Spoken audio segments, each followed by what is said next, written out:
सर्वेभ्यो नमस्कारः। श्रुतिस्मृतिपुराणानामालयं करुणालयं नमामि भगवत्पादशङ्करं लोकशङ्करं। सर्वमङ्गलमाङ्गल्ये शिवे सर्वार्थसाधिके शरण्ये त्र्यम्बके गौरि नारायणि नमोऽस्तु ते।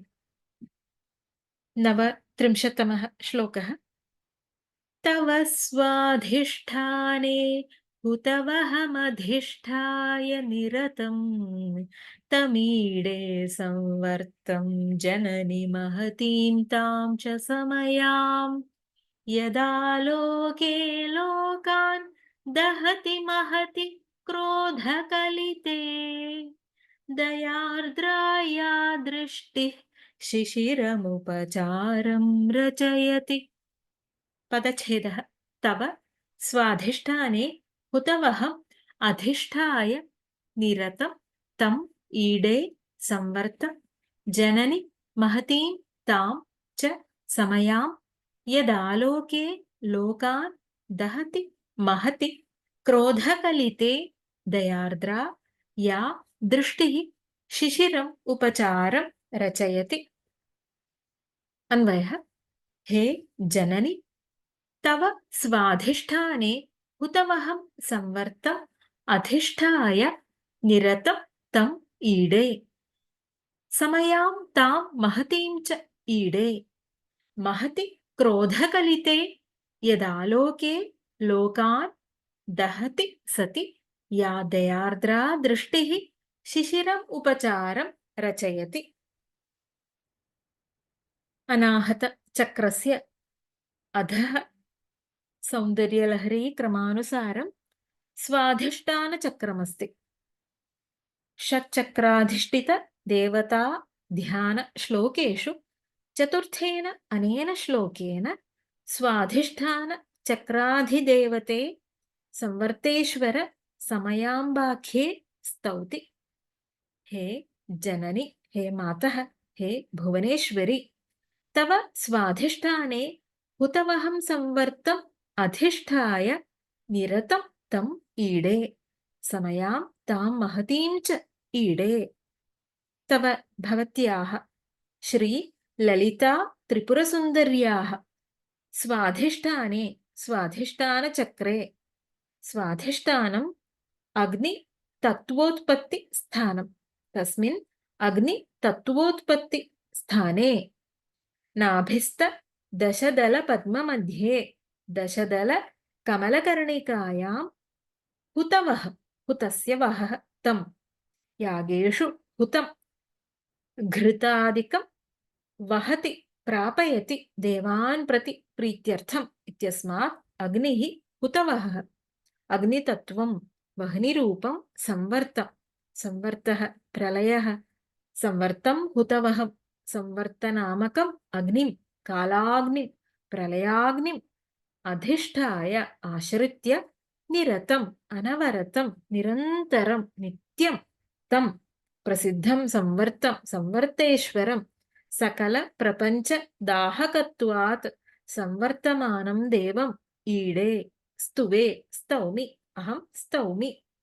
ईड् स्तुतौ इत्यस्मात् धातोः लट्लकारे उत्तमपुरुष एकवचनं सकल प्रपंच दाहकत्वात् संवर्तमानं देवं संवर्तेश्वरं श्रीरुद्रम् अहं तव स्वाधिष्ठाने स्तौमि।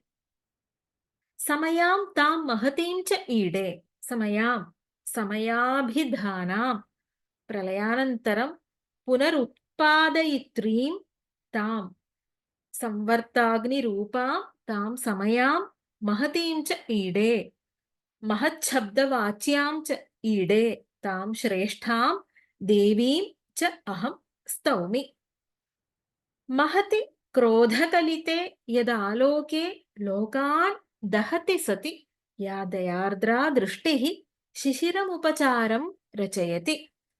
महति क्रोधकलिते महति अतिशयिते क्रोधकलिते क्रोधेन कलिते संयुक्ते अतिशयिते रोषाकुले रोष समुद्धते क्रोधयुक्ते प्रपंच भस्मीकरणोद्युक्ते यदालोके दर्शने यस्य श्रीरुद्रस्य आलोके अवलोकने तीक्ष्णतर ललाटलोचनप्रेक्षणे लोकान् दहति सति भूरादीन् लोकान् भस्मीकुर्वति सति तृतीय नयनोन्मेषेण संवर्तानलः सर्वान् लोकान् दहति सति अतल वितल सुतल तलातल रसातल महातल पातालाख्यान् सप्तलोकान् भूर्भुवः स्वः महर्जनस्तपः सत्याख्यान् सप्त ऊर्ध्वलोकान् मिलित्वा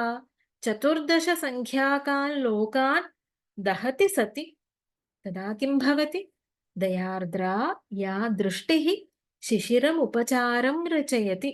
दयार्द्रा दयया आर्द्रा कृपाविष्टा करुणामयी सुधावर्षिणी या दृष्टिः देव्याः या दृष्टिः आलोकः शिशिरं शीतलम् उपचारं रचयति सुसृक्षाशक्त्या विश्वं शीतलं करोति त्वदीया कृपापूरिता दृष्टिः जगत् यथापूर्वं कल्पयति इति भावः शैत्य संपादनेन दग्धस्य जगतः पुनरुज्जीवनरूपं करोति दग्धानि जगन्ति पुनः प्रसन्नायाः भगवत्याः कृपापूरितया दृष्ट्या पुनः जीवन्ति संहाररुद्रेण दग्धस्य ब्रह्माण्डस्य पुनरुत्पत्तिं देवी करोति अनेन ध्यानेन अस्माकं